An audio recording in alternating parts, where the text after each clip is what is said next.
Does the U.S. need to do more support in mental health? Each year, an estimated 590,000 Americans who would be receiving mental health care in a better system fall through the cracks. Without proper resources and support systems, these people are at high risk for ending up in the country's jails, prisons, homeless shelters, the streets, and far too often in the morgue. Even if we vote or choose to ignore the problem through reduced funding, decentralized resources, and archaic treatment, it's an issue that won't resolve itself. Although we've come a long way since the 18th century, the mental health system in America today is still seriously flawed and in desperate need of attention. We could increase mental health care funding. Mental health care concerns are estimated to cost the United States more than $444 billion each year. However, only about a third of those estimated costs actually go towards treatment. The majority of the $444 billion is spent in the form of disability payments and lost productivity.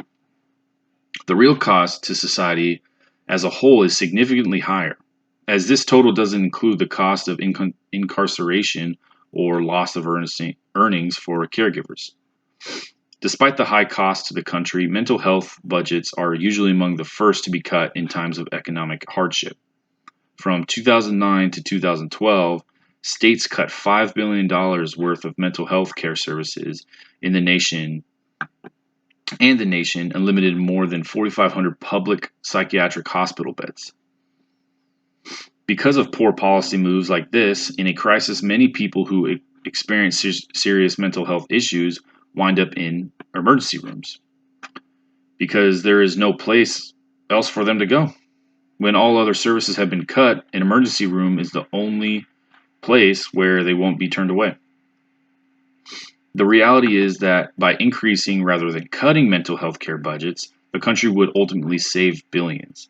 With increased budgets, people would have more access to care and be less likely to end up in the emergency rooms, jails, prisons, homeless shelters, streets, or worse. Providing better care and services in jails and prisons. While this isn't the ultimate answer, it's sometimes best to heed the advice of Theodore Roosevelt: do what you can with what you have where you are.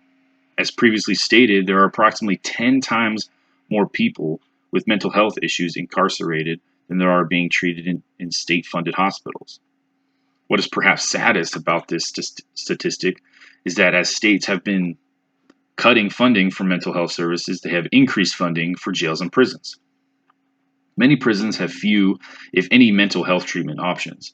Too often, prisoners don't get the medication they need, or they're unlikely to receive therapy for any other type of meaningful support.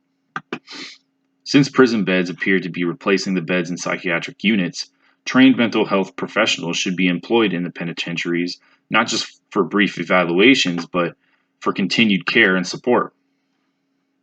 Inmates should be given equal access to quality mental health care in order to give them a fair shot at making a recovery and reintegrating into society, which many studies have shown would lower reoffending and thus the burden on taxpayers. Until better alternatives come out, prison time should be used as an opportunity for healing and transformation. Create more community centers and inpatient facilities. When the Community Mental Health Act was passed in 1963, officials proposed a national network of community-based mental health facilities to provide a point of access where people could quickly receive all forms of mental health care in the same place. This legislation led to the closing of several large state-funded mental hospitals across the country. As it was thought, these new community centers would drastically reduce treatment times and return people to society rather than keep them locked up in institutions. This was the last piece of legislation President Kennedy signed just weeks before his assassination. And while it ushered in a newfound optimism toward mental health care, its vision was never fully realized.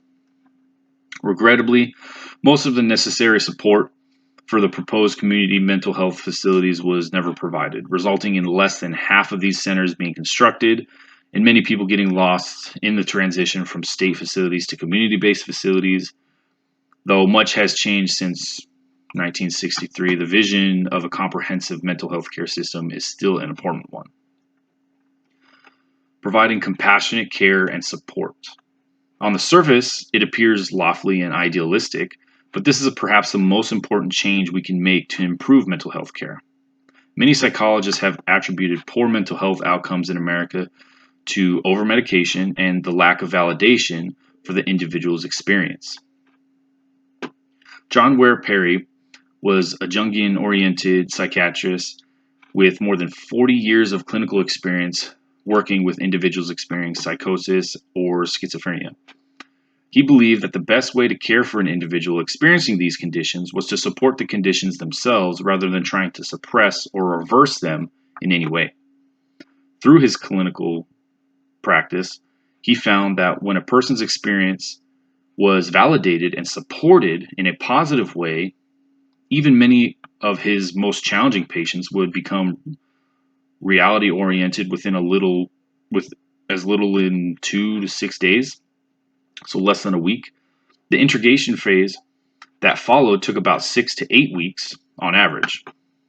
Perry found that 85% of the people he treated at Diabasis, which was a crisis center he created, improved without any medication and continued to improve after leaving his facility. Providing compassion, non-threatening, and non-pathologizing care should be at the forefront of reform efforts. Even if all these suggestions were immediately implemented, there would still be many holes to fill to make the current system successful and equitable for those in need of treatment. These are just a few steps towards for policymakers and a system that is long overdue for a transformation.